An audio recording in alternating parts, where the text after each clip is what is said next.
Hello everyone and welcome to Tech Tips with Team India. Tech Tips is an instructional video series and explores the technical aspect of First Global. We will be going through a variety of resources and techniques in the fields of design, construction and programming. Some of these topics will be design principles, good construction practices, and the use of input devices in design, construction, and programming respectively. The aim for this series is to help new teams and also create a dependable resource for veteran teams to refer to. So let's start from the basics. What is a robot? Well, a robot is a machine, especially one programmable by a computer, capable of carrying out a complex series of actions automatically. The key words here are programmable and automatically. So a robot is special in that it doesn't need any commands to complete a task. It is capable of doing it by itself. And the tasks it has to complete can change. The tasks can be programmed. So a robot can be multifunctional and its functions can change by programming it differently. So what is a robot in First Global? Well, in First Global particularly, the robot refers to a machine used to perform a set of tasks in the game, such as scoring fuel cubes or transporting solar panels to the village power station. Let's now take a look at what the difference between a robot and a machine is. So, a machine precisely repeats a set of predetermined tasks. It cannot think or act on its own and does not respond to changes in its external environment. A robot, on the other hand, it's an intelligent machine. It can do more than what a machine can do, as it can be programmed to perform many different tasks. A robot may also have situational awareness to a certain degree. What this means is that the robot can be multifunctional. So a machine precisely repeats a set of tasks, and those tasks cannot change. For example, a simple lever will be a machine, but a robot will be an intelligent lever.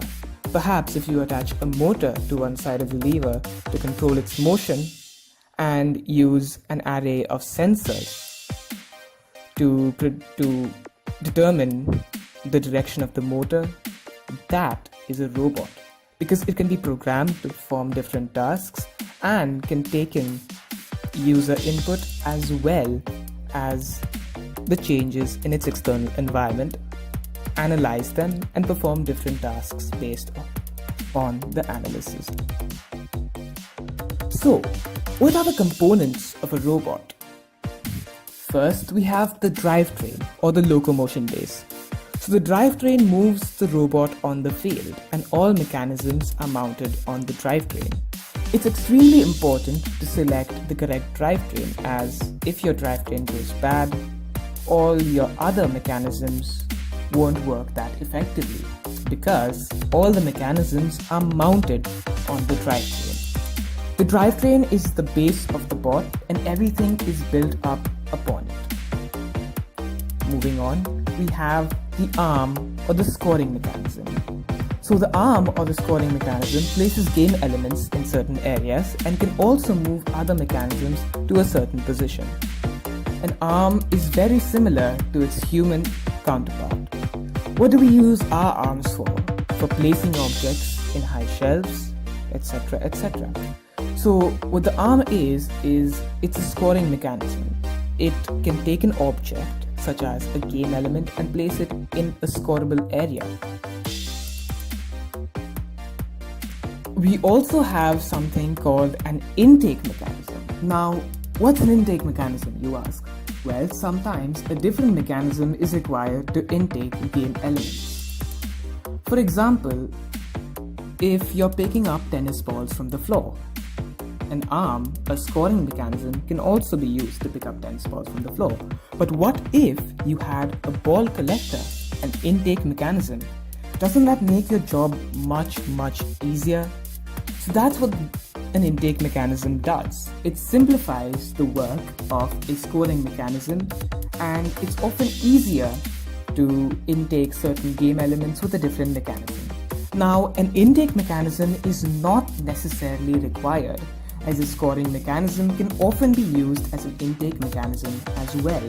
For example, if you have a gripper, the gripper can collect a ball or a cube from the field and also place it in a scoring area. This is similar to our hands. We can pick up the balls from the ground and also place it, but it isn't necessarily as effective as having a separate mechanism. Next, we have supplementary mechanisms. Now, supplementary mechanisms are non-primary or secondary mechanisms used to simplify the work of scoring mechanisms, drivetrain, or the intake mechanism. A supplementary mechanism can help reduce complexity by breaking one complicated task into two simple tasks. Now, visualize a very simple objective. You have to score a ball in a moving platform. Now, you could create a scoring mechanism which places the ball on a moving platform, but you could also break it into two simple tasks with the help of a supplementary mechanism. If you had a mechanism using simple servos to stop the motion of that platform and then create a scoring mechanism which just places a ball on a stationary platform, you're reducing the complexity. You don't have to create such a complicated task. You're just completing two very simple tasks. Finally, we have the electronics. So the electronics are an essential part of the robot. They power it, drive the motion, and also receive and analyze inputs. Use of input devices such as sensors can help complete tasks. It can also reduce the chances of driver error. The selection of correct electronics is essential, and we will be covering that in future videos. For example, a robot servo cannot be used in place of an HD hex motor or vice versa. In First Global, we use the Rev Robotics 15mm aluminum extrusion building system, which consists of a variety of lengths of 15mm aluminum extrusion, plastic and metal brackets, gears, sprockets, chain, wheels, bearings, and pulleys. So what makes a good robot? What differentiates a good robot from the rest? So we will be covering a few design philosophies in here which will make your robot good and especially robust. First, simplicity. Simplicity is the key to durability. Simplicity reduces chances of failure and also reduces the weight and space occupied. Now think about it. Why would you need a complicated mechanism if a simple mechanism does the job? If a simple gripper can pick up a cube, it's not necessarily required for a complicated mechanism for intakes. Now, simplicity reduces the number of parts used and also the number of moving parts.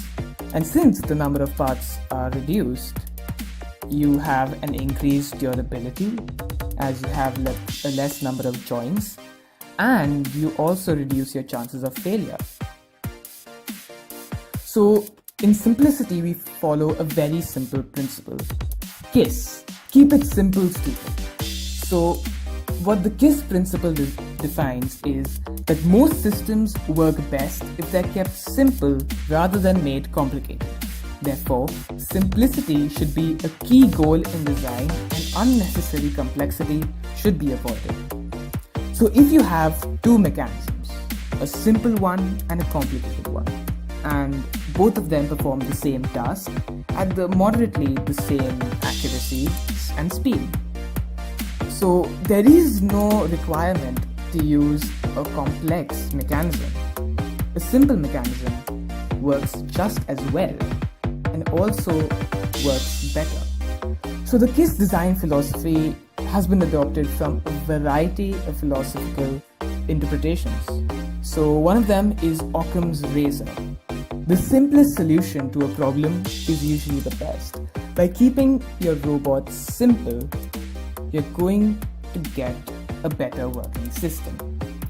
Next, we have design for disassembly. Design your robot that it is easy to remove parts and disassemble it. Try to make every component accessible and easily replaceable. Now, not only does this make the robot modular, but also makes it much easier to fix the robot. Now think about it. If you have a motor which burns out, wouldn't it be great if you could just slide out the entire mechanism, replace the motor, slide it back in without any hassle? Now, this also makes it much easier to add additional components without much modification, right? You can always remove one module and add in another module.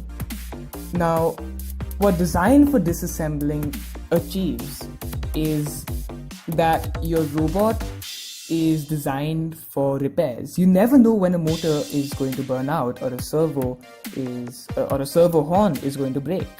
You don't want to design a robot in which if a motor burns, you have to remove another mechanism to access that mechanism and then attach all the mechanisms back again. It has to be very simple and easily replaceable. This is also called modular design. Next, we have multifunctionality. So figure out where you can use one part or mechanism for multiple tasks. An example of this we've seen earlier is the scoring and intake mechanisms. You need not have an intake mechanism if your scoring mechanism works perfectly. Not only can this save the weight and complexity, but can also save the number of components used, which is an important part of First Global as we only have a limited number of parts. But always be careful of conflicting requirements. If you feel that two separate mechanisms work better, then they work better. It's not necessarily useful to combine the functions of two mechanisms into one, but it is always recommended to keep multifunctionality in mind as it also simplifies the robot and makes it easier for disassembly. Theory works. Calculate your gear ratios, determine whether a motor has enough torque. You can also calculate the forces and torques on joints. By applying theory and calculating things like gear ratios, you can calculate whether the speed of the robot you have is sufficient enough to complete a task in a given time. By determining whether a motor has enough torque, you can select the correct motor for the job. You don't want a motor to break down after on only because it didn't have enough torque to complete the task. You can also calculate the forces and torques on joints. Now, by calculating the forces and torques on joints, if you find a joint which has an immense amount of force in it, perhaps you can strengthen the joint using metal brackets or additional reinforcement. Finally, iteration. So design is iterative, right? You can always rethink old ideas and eliminate leftovers. If something does not work, it doesn't work. Now, eliminating leftovers is a rather complicated situation because you never know, maybe you haven't implemented it properly. But if there is any history of other teams implementing such mechanisms, then don't eliminate it, keep it somewhere in the back of your mind. But you can always rethink old ideas, and if you've tried a lot of times you can't implement it, just eliminate it. Also, in the early stages of design, it is often a good idea to throw out designs completely and redo them from scratch. And every time you restart, you know the problem a lot better. So even if your new design doesn't work, your previous design was better, you now know the flaws which you have to rectify and avoid in your future designs. And as said before, design is iterative. In my years of FIRST robotics, I've always heard one thing. Your first robot isn't your best robot. You are going to improve the functionality and the design of your robot per iteration. The more changes you make, the more times you start from scratch, the better a robot gets. And as you've always heard maths teachers say, expand, then simplify. That's all for today's episode, and we thank you all for watching Tech Tips with Team India. Our new episode of Global Energy will be coming up this Friday for everyone to watch. Thank you and have a nice day. If anyone has any questions, please reach out to us on social media. We'll also be posting this Tech Tips video in a PDF format, which will contain more links and resources. Thank you again for watching, and goodbye.